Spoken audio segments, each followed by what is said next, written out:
Hey guys, welcome to the second video in the fluid dynamics portion of the mini course on fluid mechanics. In this video, we're going to take one step further into looking at a moving fluid from the perspective now of including the pressure into the mix. So in the last video, we were looking at how flow rate, although constant throughout a fluid that is incompressible and non-viscous, when a pipe diameter changes and becomes smaller, the fluid velocity actually increases. And that makes sense from a conservation of matter standpoint. Now we're going to take a look at what happens when the fluid velocity decreases. Why is it that we have kind of more of a pull in that direction? So I asked you guys to investigate using a simulation lab to look at how the pressure actually relates in this case. Why does the fluid come out faster when, say, the end of the hose, a garden hose with a smaller nozzle on, why does it come out faster, and what's happening in that case? And it's a little bit counterintuitive, so let's delve into that.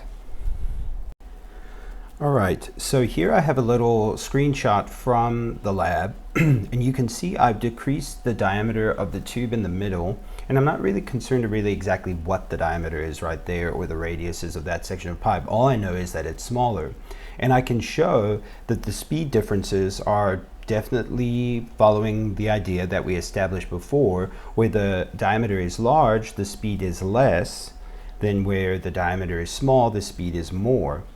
Now what's very weird is that you would think, right, from your intuition that where the fluid is moving faster, there must be a higher pressure. But it actually shows the opposite. It shows here that where the fluid is faster, the pressure is actually less than where the fluid's moving slower. And this is kind of interesting. And we're going to take a look at that in this video. But let's first just write out a relationship between these variables, and we can show here now, and it often follows this progression in fluid dynamics problems, where we first establish that where the area is smaller, the velocity is higher, and where the velocity is higher, the pressure is less. So if we think of what we established before in the previous videos, where we were looking at what happens when there is a pressure difference. Well, when there's a pressure difference, there's a net pressure or a net force pushing in that direction, and therefore we're going to see the fluid accelerate in one direction. So where the pressure is less over here, where it's 120 kilopascals, that is less by about 9.5 pascals from this portion over here. That would cause a net movement in that direction, and so we would see from that perspective as well that the speed is greater. Now remember, this is an incompressible fluid, so we're not considering the fact that density could be different. And in both cases, we can see here that when we have a lesser pressure, the fluid will move in that direction. All right, so if we go back to our duct work example that we had from before, and we take a look at the ends of the duct work, we see that they, one, are decreasing in area or diameter, however you want to look at it. So yes, we know that the fluid flow of the air is greater at those portions, but the pressure is also different. And the fact that the pressure is lower at these portions will kind of keep the air moving towards those places where the velocity is higher or where the area is smaller, which is kind of cool. So the ends of the ductwork actually are lower pressure regions, and you'd want that, right? Because you want the lower pressure region to be the place where the air, or the fluid in this case, the air, flows in that direction. So by having a lower pressure, we are kind of channeling the fluid in the direction that we want it to go, which is pretty cool. So when you think about adding the garden hose nozzle, we know that we've decreased the cross-sectional area of the garden hose, which has therefore decrease the pressure at that point, right? We can think of it from that perspective, and then the push of the fluid or the pull of the fluid will be in that direction, and we can see there that the speed is actually greater, which is pretty neat. So far we haven't really considered the source of the flow rate. We've really only focused on the fact that if there's a pressure difference, we will have movement of fluid. But more importantly than that, in the creation of the flow rate and keeping it the same throughout the enclosed fluid is the source of that flow rate. So you can think of a fan at the end of a bit of duct work, and that fan's motion in turning is sort of acting as a screw, a simple machine, and pushing the air through that area. Now it will push a certain amount of, let's say, liters of air per second or per hour, and in doing that, it's creating a flow rate that is constant. Now the pressure and the speed and will change because of the area of the ductwork changing, but the flow rate will stay the same. Now we can also look at the flow rate source as being a source of energy in the system. In other words, whatever gets the fluid flowing, let's say a water pump for example, it is introducing energy into the system from having been plugged in and using electrical potential energy. And that means that the fluid will have a total amount of energy that should match what the source of the flow rate provided. Now that total amount of energy, of course, can be seen in many different ways, as we're going to see shortly. All right, so the last thing that I'm going to take a look at here is how can I justify this happening from the perspective of conservation of energy. We've already used conservation of matter to support this idea, which is oftentimes known as the continuity equation.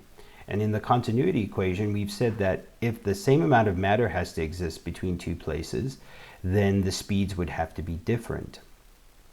Now, when I look at a conservation of mechanical energy, I'm going to focus on this one location of the pipe over here on the left, and then this other location over here on the right. And I'm going to try to identify what forms of mechanical energy are present, and is there any sort of transformation that's happening in the kind of energy. Well, first thing I can note is that there's definitely some sort of kinetic energy because there is movement. And so if I look at the kinetic energy here versus the kinetic energy over here, I see that there is a difference in the kinetic energies. But if I set these two equal to one another from the perspective of conservation of energy, in other words, there's no loss or gain of energy, and I've already established that the same amount of fluid is passing these points in any given amount of time, then it doesn't really make sense, because it would say that then the same velocity of fluid has to pass for those amounts of time. And we know that's not true. So that must mean that there's an additional perspective of mechanical energy that we've left out of this perspective so far. So let's think about what other kinds of energy, mechanical energy, could there be here? Well, we might think about gravitational potential energy. And we can see very clearly that there is no difference between those two here, because there's no difference in height of the pipes. Now we will consider that in a minute, but not right now. So that leaves us with maybe an elastic potential energy. Well, once again, we're saying this is not compressible.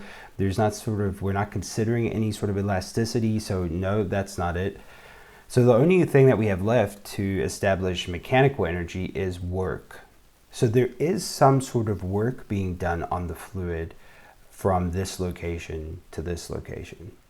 Now, if we add a term for work on either side of the equation, we see that in our general definition, work is equal to force dot displacement. And here with fluids, if you've been following this video series, we've said we'd rather write fluid force as pressure times area. So if I write this out as the pressure times area, it's not only pressure, right, but it's the difference in the pressure that is causing the force. So the difference in pressure times area would be my force.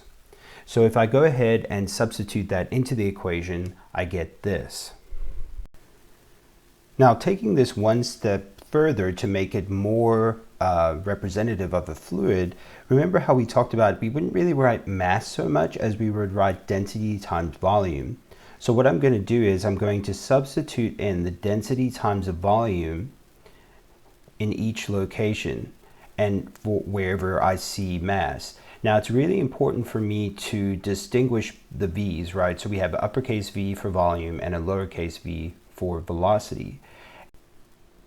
So at this point we have this expression or this equation, and we can see and we know that the flow rate's the same at the same 2 points, right? So we could say that if Q1 is equal to Q2, then that means that the volume is the same that's passing through at all places. Now remember, we also know volume is the same thing as writing area times displacement or area times height. Now if I take a look at what I have so far, I see that this little piece over here, this expression, this product, could be volume as well. So I have volume in every term. And so to simplify this equation, I could write 1/2 rho V2 squared equals 1/2 rho V1 squared. Now those V's represent velocity, not volume. I've just canceled that out. Plus this pressure difference, P1 minus P2. Now this P1 minus P2, I can then relate to the differences in pressure on either side of the equation. And this shows really nicely that where if I add a pressure term to the other side, so I have 1/2 rho V2 squared plus P2 equals 1/2 rho V1 squared plus P1, I can see that if I'm trying to maintain an equality here, where the velocity is lower, the pressure actually has to be higher in order to maintain a conservation of energy. And this actually makes a lot of sense when you think about it from the energy perspective then. Because if there's only a finite amount of energy in this system, if some of the energy is going towards making the fluid flow faster, then it can't also be being used to make the fluid pressure greater in that place. So wherever fluid is moving faster, the pressure is less and vice versa.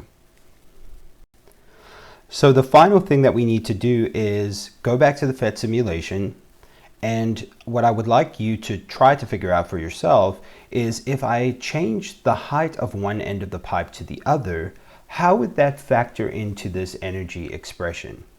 It's really important because oftentimes where we have, say, an upstairs faucet in a house, we have to be able to move fluid up the stairs, if you will. And we're going to see that a pipe height change, right, will also affect this whole energy sort of conservation idea. So go to the Phet simulation and try to figure out if you can add a term to this conservation of energy perspective in order to show how the height change of the pipe might also factor in. And we will take a look at that in the final video for this section.